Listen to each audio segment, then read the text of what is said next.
हाँ हाँ gives CO2 plus H2O plus energy. CO2 plus H2O plus energy. ये है. अब देखिए C6H12O6 plus O2 gives CO2 plus H2O plus energy, ये दे रखा है. तो इसमें सबसे पहले मैं ये देखूंगा कि रिएक्टेंट की साइड में यानी कि लेफ्ट हैंड साइड में और राइट हैंड साइड में कितने कितने कौन कौन से एलिमेंट्स दे रखे हैं. तो आप ये देखिएगा कि यहाँ पर एलिमेंट क्या है, कार्बन, इधर क्या है हाइड्रोजन, इधर क्या है ऑक्सीजन. कार्बन, हाइड्रोजन, ऑक्सीजन, फिर ये ऑक्सीजन ही है. तो CHO इधर देखिए कार्बन है, हाइड्रोजन है और ऑक्सीजन है, उसके अलावा कोई और एलिमेंट है नहीं. तो 3 एलिमेंट है. मैंने आपको बताया था ज़्यादा से ज़्यादा 4 होंगे या फिर 5 एलिमेंट होंगे, उससे ज़्यादा एलिमेंट नहीं मिलेंगे आपको टोटल. अब आप जरा काउंट करना शुरू करो कि इधर देखो कार्बन के कितने एटम है, 6, और इधर कार्बन का केवल 1 एटम है. भाई कार्बन के आगे कुछ भी नहीं लिखा हुआ है, यानी कि कार्बन के आगे 1 लिखा हुआ है. तो कार्बन का केवल 1 एटम है, उसको बैलेंस करने के लिए आप क्या करेंगे, आप यहाँ पर 6 लगा देंगे. आप यहाँ पर 6 लगा देंगे. कार्बन के आगे कुछ भी नहीं लिखा हुआ, इसका मतलब कार्बन का 1 एटम है. तो 1 6 × 6. अब कार्बन का इधर भी 6 हो गया और कार्बन का इधर भी 6 हो गया, तो कार्बन हो गया बैलेंस. पहली चीज़ तो ये. उसके बाद अब मैं अगला चेक करूँगा हाइड्रोजन. हाइड्रोजन का देखिए यहाँ पर है 12, और अगर इधर काउंट करेंगे तो हाइड्रोजन का इधर केवल 2 ही है. तो इसको बैलेंस करने के लिए क्या करना पड़ेगा, फिर इसके आगे 2 लगा दो. तो 2 6 सॉरी इसके आगे 6 लगा दो, तो 2 6 कितना हो गया 12. तो हाइड्रोजन का 12 हो गया और इधर भी हाइड्रोजन का 12 है. तो हाइड्रोजन तो हो गया बैलेंस. लेकिन जब भी कभी हम कभी भी बैलेंसिंग इस तरीके से करते हैं, ये जो बैलेंसिंग हम कर रहे हैं ये हम हिट एंड ट्रायल से कर रहे हैं. हिट एंड ट्रायल मतलब मैं बार बार हिट कर करके देखूंगा कि सारे एलिमेंट्स बैलेंस हो रहे हैं या नहीं हो रहे हैं. तो मैं दोबारा चेक करूंगा, मैं देखूंगा कि कार्बन का बैलेंस बिगड़ तो नहीं गया. तो कार्बन का कितना था, 6 था इधर, और इधर भी कार्बन का 6 है. ठीक है, 1 6 × 6. उसके बाद हाइड्रोजन का इधर 12 है और इधर 2 6 है 12. तो दोनों बैलेंस्ड हैं. अब ऑक्सीजन की बात करते हैं. ऑक्सीजन का इधर 6 है, 6 एटम तो यहाँ पर है, 2 एटम यहाँ पर है. तो 6 + 2 टोटल रिएक्टेंट साइड पर कितना हो गया, 8 हो गया. प्रोडक्ट साइड पर देखते हैं कि 2 एटम तो इधर है, सॉरी 2 6 × 12 एटम तो इधर है और 1 6 × 6 इधर है. तो 12 + 6 18 है. ऑक्सीजन का कितना है, 18 है. तो ऑक्सीजन को 18 बनाने के लिए क्या करें, देखिए 6 तो इधर है, इधर 6 और लगा 2 6 12 हो जाएगा और 12 और 6 18. समझ गए. क्योंकि ये ऑक्सीजन अकेला लगा हुआ है, अगर इसमें मैं कोई भी प्रीफिक्स लगा देता हूँ तो क्या होगा, आप कहेंगे नहीं यहाँ पर क्यों नहीं लगाया, यहाँ इसलिए नहीं लगाया कि कार्बन और हाइड्रोजन भी अटैच है यहाँ पर. तो कार्बन और हाइड्रोजन का बैलेंस बिगड़ जाएगा. तो जब भी कभी कोई एक अकेला एलिमेंट दिखाई दे तो उसको आप बैलेंस करें, वो ज़्यादा आसान रहता है. ठीक है. तो अब आप ये देखें कि इधर कितना है ऑक्सीजन का 6 और इधर 2 6 12, तो 12 और 6 18, और इधर तो 18 था, 2 6 12 और 1 6 6, तो 12 और 6 18. ये करके आप ऑक्सीजन के आगे भी यहाँ पर टिक लगा दीजिए. फिर से हम ये कहेंगे फाइनली बैलेंस तब होगी जब मैं फिर से वेरीफाई करके सेटिस्फाई हो जाऊँगा. तो कार्बन के आगे 6 लिखा हुआ है, कार्बन बैलेंस 6 है इधर, और इधर 1 6 6, तो कार्बन बैलेंस है, carbon balance. Oxygen sorry hydrogen का इधर है 12 और इधर हाइड्रोजन का 2 6 12, तो हाइड्रोजन भी बैलेंस है. ऑक्सीजन का इधर 6 है और इधर 2 6 12, 12 और 6 18, इधर 1 6 6 और 2 6 12, 12 और 6 18, तो ऑक्सीजन भी बैलेंस है. तो फाइनली ये इक्वेशन हमारी इस तरह से बैलेंस हो गई. ठीक है. आर्या और सुभान बताइए, क्लियर है इतना? Yes sir. ठीक है. अगला एग्जांपल देखेंगे. एग्जांपल नंबर 7 देखिए.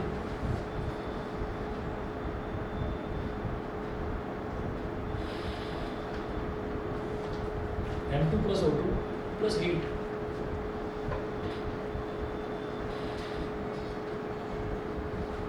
M2 + O2 + heat gives NO.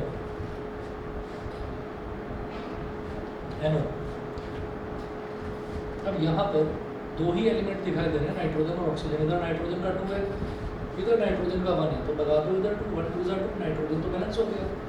Oxygen का 2 है और ये 2 लगाने से ऑक्सीजन भी 1 2 2, ये भी बैलेंस हो गया. तो बैलेंस हो गई equation is balanced.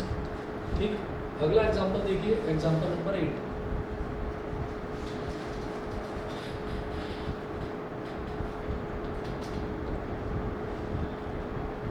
CaCO3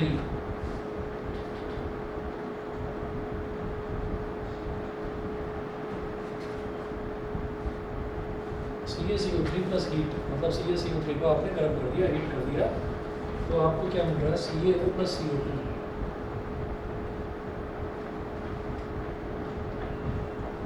CaO plus CO2 heat करने पर CaO प्लस CO2 ये मिल रहा है। तो यहाँ पर देखिए, यहाँ पर क्या क्या एलिमेंट है, इधर है कैल्शियम, इधर है कार्बन और ऑक्सीजन, इधर भी कैल्शियम, कार्बन और ऑक्सीजन। इधर कैल्शियम का देखिए, कैल्शियम का कितना आइटम है, इधर 1, और इधर कितने आइटम है, कैल्शियम के आगे क्या लिखा हुआ है 1, इसका मतलब दोनों तरफ 1 तो कैल्शियम तो बैलेंस हो गया, कैल्शियम बैलेंस हो गया। फिर कार्बन की बात करते हैं, तो कार्बन के आगे कितना एलिमेंट लिखा, कुछ भी लिखा हुआ नहीं, तो कार्बन का 1, इधर कार्बन के आगे भी कुछ नहीं लिखा हुआ, तो कार्बन का भी 1 हो गया, है ना। तो ये कार्बन भी बैलेंस, एक बार दोबारा चेक करो, ये कैल्शियम का भी 1, कैल्शियम का 1, कार्बन का 1, कार्बन का 1, ऑक्सीजन का इधर 3 है, ऑक्सीजन का इधर 2 और 1 3, ऑक्सीजन की बैलेंस की जरूरत ही नहीं है, कोई नंबर कोई प्रीफिक्स लगाने की ज़रूरत ही नहीं है। रीज़न क्या है, ऑलरेडी बैलेंस्ड है, ठीक है। तो ये बैलेंस्ड है, इसमें कुछ करने की ज़रूरत नहीं। बहुत इक्वेशंस ऐसी आती हैं जहाँ पर कोई भी नंबर से आपको मल्टीप्लाई करने की ज़रूरत नहीं पड़ती, ठीक है। चलिए अगला देखते हैं।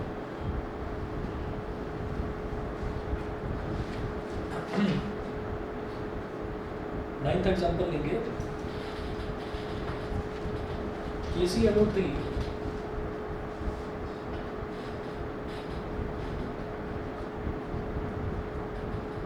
KClO3, अच्छा प्लस कुछ नहीं है, सॉरी प्लस हटा दो, ट्रायंगल बना दीजिए, एक एरो बनाकर ट्रायंगल। ट्रायंगल का मतलब ये है कि KClO3 को आपने किसी कंटेनर, किसी टेस्ट ट्यूब वगैरह में लिया और उसको गर्म कर दिया, बस हीट कर दिया। Gives KCl plus O2,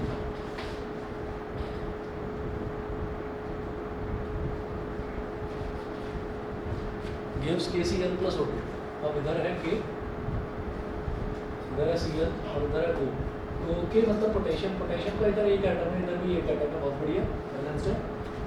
chlorine का इधर एक एटम है, इधर भी क्लोरीन का एक एटम है, ये भी बैलेंस्ड।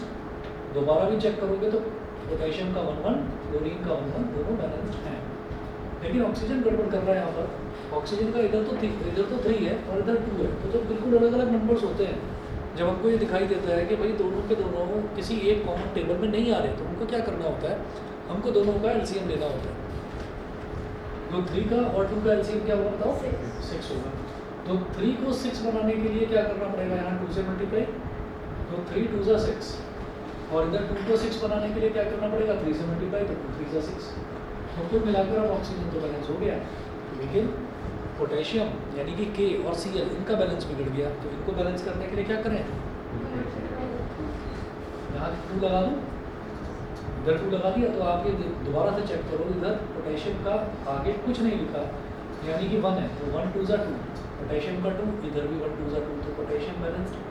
क्लोरीन का 1 2 ज़ा 2, इधर भी क्लोरीन का 1 2 ज़ा 2, तो क्लोरीन भी बैलेंस्ड। ऑक्सीजन का 2 3 ज़ा 6, ऑक्सीजन का 3 2 ज़ा 6 बैलेंस, ठीक। तो ऐसे ना हम ट्राई करते हैं, कोई टेबल बनाकर उसमें आप सबके नंबरों के एलसीएम ले लेकर वो उन चक्रों में मत पड़ना, लंबा मेथड है, फालतू में टाइम वेस्ट होगा, ऐसे ही प्रैक्टिस करो, डायरेक्ट मेथड। अगला देखिएगा, अगला दे रखा है carbon monoxide plus hydrogen CO plus H2।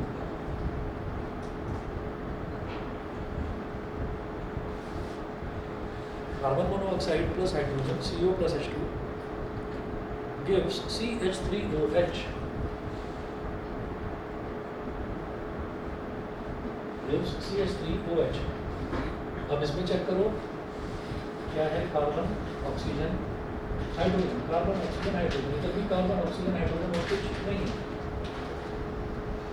Carbon का इधर भी 1 है, इधर भी 1 है, तो कार्बन तो बैलेंस्ड। ऑक्सीजन का इधर 1 है, इधर भी 1 है, तो ऑक्सीजन भी बैलेंस्ड। और हाइड्रोजन का इधर 2 है, लेकिन इधर हाइड्रोजन का 3 और 1 4 है, इधर भी बता तो हाइड्रोजन बैलेंस। बाकी बताओ, बाकी तो कुछ हटने की जरूरत है नहीं। CH3OH क्या होता है? CH3OH होता है मीथेनॉल। मीथेनॉल, मीथेन में एक हाइड्रोजन एटम हटाकर उसमें हाइड्रोक्साइड आयन लगा देते हैं, तो वो मीथेनॉल बन जाता है। मीथेनॉल जो है, जो ये होता है ना, ये क्या कहते हैं, शुगर मिल्स होती है ना जहाँ चीनी बनती है, तो उसका एक बाई प्रोडक्ट है मीथेनॉल, और ये आँखों की जो मतलब ड्राइनेस आ जाती है आँखों में, तो उसको उसकी फ्लूइडिटी थोड़ा सा मतलब उसका जो ल्यूब्रिकेशन बढ़ाने के लिए दवाइयाँ बनती हैं मीथेनॉल की हेल्प से, ठीक है। और एक ऐसे मीथेनॉल भी होता है, कार्बन वाले चैप्टर में करेंगे उसको डिटेल में। सर हमारे तो मतलब हमारे टीचर ने मीथेनॉल एथेनॉइक एसिटिक एसिड भी होता है, लेकिन ये सब के रिएक्शन भी बता रखे हैं और बुक में है नहीं वो, और पेपर उन्होंने बनाया और क्या पता उन्होंने पेपर में डाल दिया हो तो। नहीं, कौन सा चैप्टर करवाया है अभी? कार्बन वाला थोड़ी करवाया है। नहीं सर, वो नहीं करवाया, पहला ही आ रहा है, लेकिन पता नहीं उन्होंने अलग अलग रिएक्शन लिखवा रखे हैं, मतलब हमें बोला नहीं लिखने को, अच्छा, और खुद बोर्ड पे लिखवा के और फिर बोल दिया कि एग्ज़ाम में भी आ सकते हैं ऐसे ऐसे, और बुक में लिखेंगे। अच्छा बोला होगा ऐसे, मतलब मुझे लगता नहीं। अब पहले ही तो टेस्ट है ना इस बार का, है ना, तो पहले आप टेस्ट दो फिर बताना कैसा होता है, क्योंकि मुझे लगता नहीं कि इस तरीके का वो कुछ करेंगे कि इथेनॉइक एसिड या मीथेनॉइक एसिड किस तरीके से बनता है, वो चीज़ इस चैप्टर में पूछी जाए। यहाँ जो मेन टॉपिक्स हैं उससे इधर उधर नहीं भटक सकते, तो ये डर तो बिल्कुल मन से निकाल ही देना कि कहीं कुछ ये पूछ लें कहीं वो पूछ लें।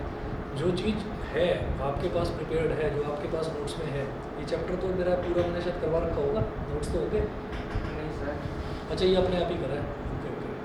तो इसमें आप ये देख लीजिए कि वो जो 5 तरीके के बेसिकली रिएक्शन है, उसके अलावा वो इधर उधर नहीं जा सकते या फिर बैलेंसिंग में भी, और इस चैप्टर में कुछ है ही नहीं, ठीक है।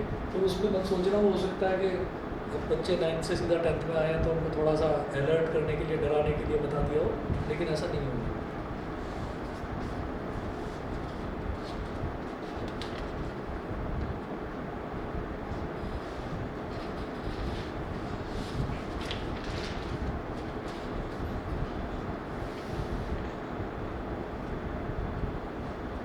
चलिए जी, अगला लिखें CH4 + O2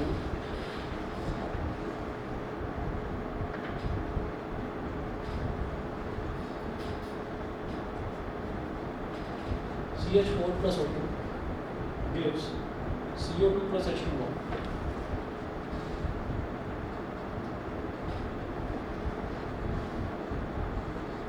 CH4 + O2 gives CO2 + H2O. यहाँ पर देख लीजिए क्या क्या है, इधर तो कार्बन है, हाइड्रोजन है और ऑक्सीजन है।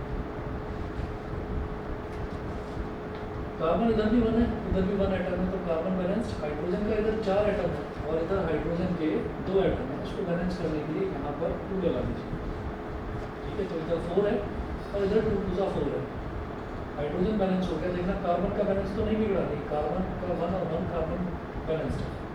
अगली बात करते हैं ऑक्सीजन की, तो ऑक्सीजन का इधर 2 है और इधर ऑक्सीजन का 1 × 2 और 2, तो टोटल 4 और इधर 2, तो ये वो अकेला बैठा हुआ है, इसका 4 बना दो, कैसे बनाओगे? 2 लगा दो, बस हो गया बैलेंस। बाकी किसी भी चीज़ का बैलेंस बिगड़ा नहीं है, बिल्कुल ठीक है, समझ गए? सर इसमें जैसे ऑक्सीजन का एक मॉलिक्यूल है, अभी पहले था मतलब, हाँ। तो इसमें 2 मतलब वहाँ पर CO2 भी फॉर्म नहीं, ऑक्सीजन मॉलिक्यूल है ये ऑक्सीजन मॉलिक्यूल है O2, आप सही कह रहे हो। लेकिन अगर ऑक्सीजन एलिमेंट के एटम पूछे जाए ना, एटम कितने हैं, तो जो इसके आगे लिखा हुआ है सर, 2 लेकिन एटम। वहाँ पर वहाँ CO2 में भी O2 है और H2O में O2 है, 2 में है। देखो यहाँ पर इसके कितने एटम हो गए? 2 हो गए ऑक्सीजन के, और यहाँ ऑक्सीजन के आगे कुछ नहीं लिखा हुआ, मान लो कि 1 लिखा हुआ है, तो 1 2 = 2, तो 2 एटम तो इधर हो गए और 2 एटम इधर हो गए, तो 2 + 2 टोटल 4 एटम हो गए प्रोडक्ट साइड में, और रिएक्टेंट साइड में केवल 2 ही हैं, तो इनको 4 बनाने के लिए क्या करेंगे? 2 से मल्टीप्लाई करेंगे, प्रीफिक्स कर देंगे। सर जैसे एक और मतलब बुक में हमारे एग्जांपल लिखा हुआ है कि मैंगनीज MnO2 + HCl करके MnO2 होगा, MnO2 और HCl करके MnCl2 और HCl 2HCl है, तो उसमें 2HCl + Cl फिर गैस क्लोरीन की इवॉल्व हो रही है, तो वो कैसे हुआ? मुझे तो ये समझ नहीं आ रहा, मतलब जैसे कि यहाँ पर अभी एक ही बार ऑक्सीजन है, तो मॉलिक्यूल तो उसका एक है लेकिन एटम्स 2 है, लेकिन फिर भी उसने वहाँ कार्बन के साथ। अच्छा, मतलब आप ये कह रहे हो कि ऑक्सीजन जो है वो ऑक्सीजन कार्बन के साथ भी जुड़ गया, ऑक्सीजन हाइड्रोजन के साथ भी जुड़ गया, ये कह रहे हो। ये कुछ नेचुरल रिएक्शंस हैं, कुछ नेचुरल रिएक्शंस हैं। इसमें रिएक्शंस जो हैं, रिएक्शंस में जैसे 4 कैटेगरी करेंगे रिएक्शन की, 5 करेंगे। एक रेडॉक्स रिएक्शन है, वो भी उन्हीं में से निकला है। तो मेन तो 4 हो गई, combination, decomposition, displacement, double displacement. तो वो कुछ 4 कैटेगरीज हैं, लेकिन केमिस्ट्री में एक्सेप्शंस भरे पड़े हैं। केमिस्ट्री में कई जगह मतलब हम ये देखते हैं कि हमेशा कैटायन पहले जुड़ता है और एनायन बाद में आता है। NaCl देख लो, CaOH वाइज देख लो, NaOH देख लो, तो कहीं पर भी हम ये देखेंगे कैटायन पहले जुड़ेगा, एनायन बाद में जुड़ेगा, ठीक है, आयनिक बॉन्ड जहाँ पर भी बनेगा। तो अब क्या होता है कि ये चीज़ आपने लर्न कर ली, अब पता चला कि अगले ही पल आपने कोई दूसरा क्वेश्चन देखा, कोई दूसरा रिएक्शन देखा, उसमें एनायन भाई साहब पहले बैठे हुए हैं, कैटायन बाद में बैठे हुए हैं। तो इसमें एक्सेप्शंस बहुत हैं। तो जो आप बता रहे हो ना, जैसे ये कह रहे हो कि भाई ऑक्सीजन है, तो ऑक्सीजन यार एक जगह ही जुड़ जाएगा ना, ऐसा थोड़ी है कि ऑक्सीजन इधर भी चला गया और इधर भी चला गया, और एटम तो इसके केवल 2 ही थे। तो 2 एटम टूट कर 2 और 1 3 में कैसे कन्वर्ट हो गए? यही तो, अगर इनिशियली देखें तो सिर्फ H2O था, तो ऑक्सीजन के 2 इधर एटम और इधर 3 है, तो 2 एटम से 3 एटम कैसे बन गए? यही कहना चाह रहे हो, है ना। एक्चुअल में क्या है कि इक्वेशन कंप्लीट मानी ही तब जाती है जब वो बैलेंस होती है। तो जैसे ही ये बैलेंस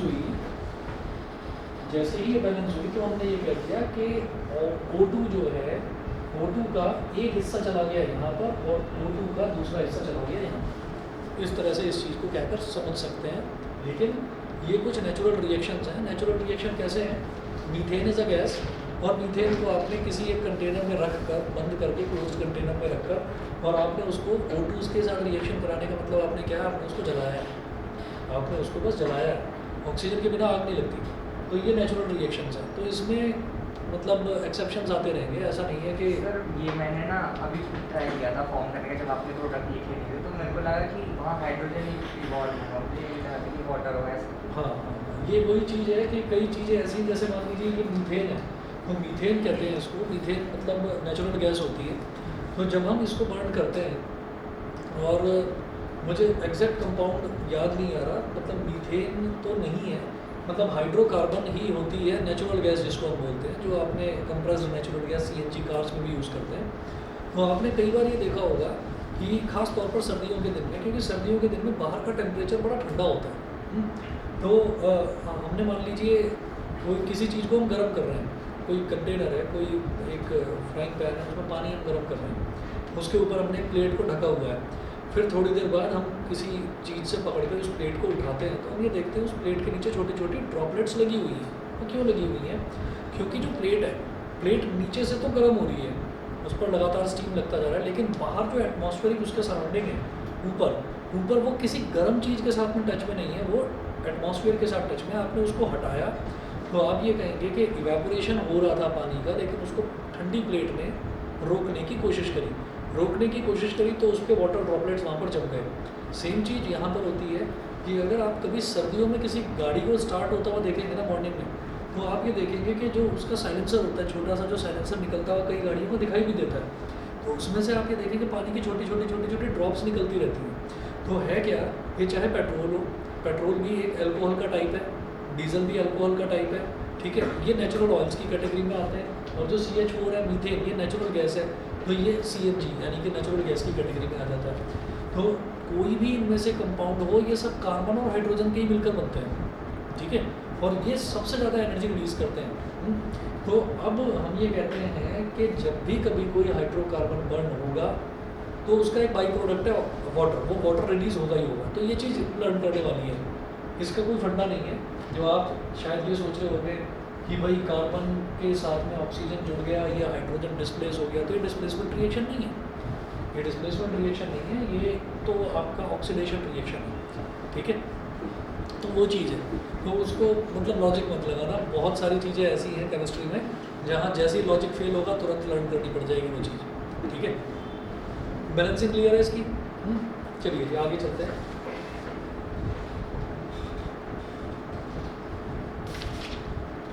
एक और देखें, तो ऑक्सीडेशन रिडक्शन को पास मान रहा है रिएक्शन का। ऑक्सीडेशन और रिडक्शन जो है वो एक ही रिएक्शन में दोनों होते हैं, ऑक्सीडेशन भी हो जाता है और रिडक्शन भी हो जाता है।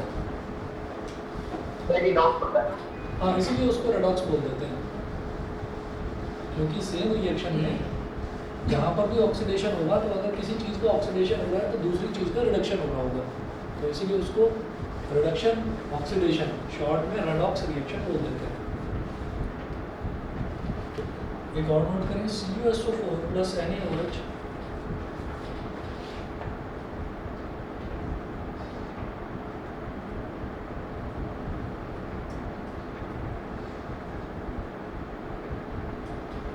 CuSO4 plus NaOH gives CuOH whole twice plus Na2SO4.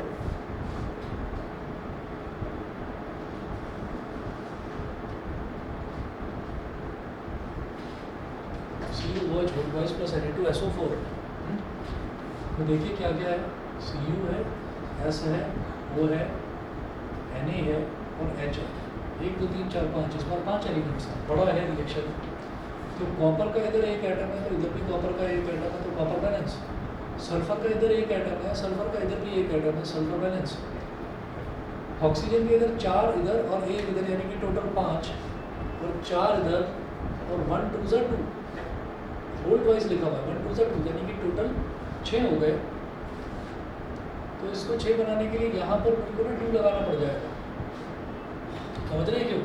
क्योंकि भाई 4 इधर थे और 1 इधर था, तो 1 2 ज़ा 2 अगर मैं कर दूंगा तो ये 2 हो गए और ये 4 हो गए, तो टोटल 6 हो गए इस तरफ। और ऑक्सीजन का 4 इधर है और 1 2 ज़ा 2, 4 + 2 6 इधर है, तो 6 ऑक्सीजन हो गया बैलेंस। वापस चेक करिए कि कहीं कॉपर का बैलेंस बिगड़ तो नहीं गया, तो कॉपर का 1 है, कॉपर का 1 है, ठीक है। सल्फर का 1 है, इधर भी सल्फर का 1 है, ठीक है। ऑक्सीजन अभी अभी अपने बैलेंस करा ही है। अगला चेक करेंगे सोडियम Na, तो Na का 1 2 ज़ा 2 हो गया इधर और इधर ऑलरेडी 2 है, तो पहले से बैलेंस है। हाइड्रोजन का इधर 1 2 ज़ा 2 है और इधर 1 2 ज़ा 2 है, बहुत बढ़िया बैलेंस हो गया, ठीक है। चलिए जी, इतना करिए आज, और मैं आपको अभी कुछ क्वेश्चंस भेजता हूँ। मैं इसमें एक क्वेश्चन है, इसके 10 पार्ट्स हैं, मैं आपको भेजूँगा, आप ट्राई करना कितना आप बैलेंस कर सकते हैं। जो डाउट आएगा मेरे से नेक्स्ट क्लास में पूछना।